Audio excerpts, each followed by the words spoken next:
uskon, että tässä ei aika tule pitkäksi, vaikka tähän tulee tämmöinen paussi, kuten sanottiin. Kello 15 suurin piirtein tästä eteenpäin, kun koneet ovat kauden ilmassa ja niin se lähtee. Saudit ovat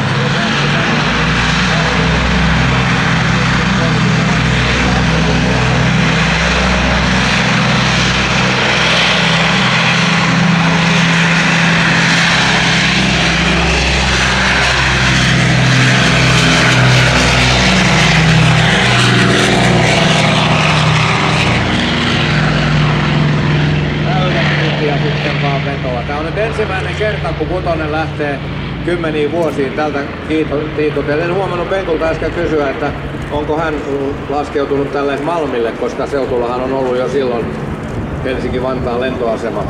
Mutta hienosti lähti kuitenkin, oikein loistavasti.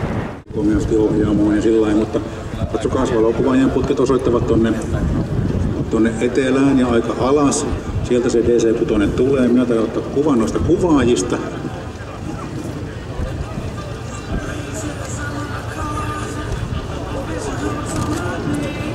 Putket kääntyvät pois.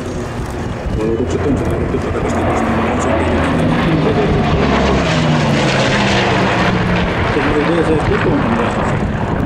Sain minäkin muutaman kuvan, eivät tosi tietenkään onnistuneet, mutta yritin.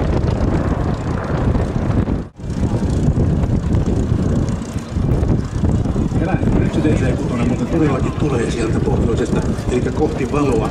Nyt meillä on mahdollisuus saada oikein hienoja kuvia. Ja ei sitä hyvää kuvaa tarvitse kameralla ottaa, se voi ottaa myöskin ihan muistikuvana. Katsokaa sitä, painakaa mieleen, se on hieno. Antaa myöskin merkille se, että tuo ääni on pehmeätä samettista murinaa eikä mitään rääkimistä. Hieno.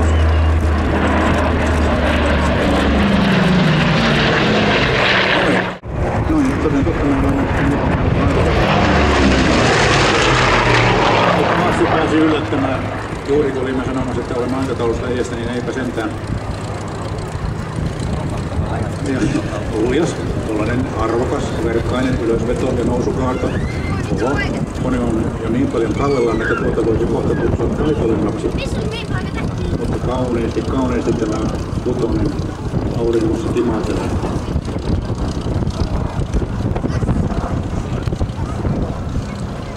Siinä oli meidän ohilentoja kerrakseen.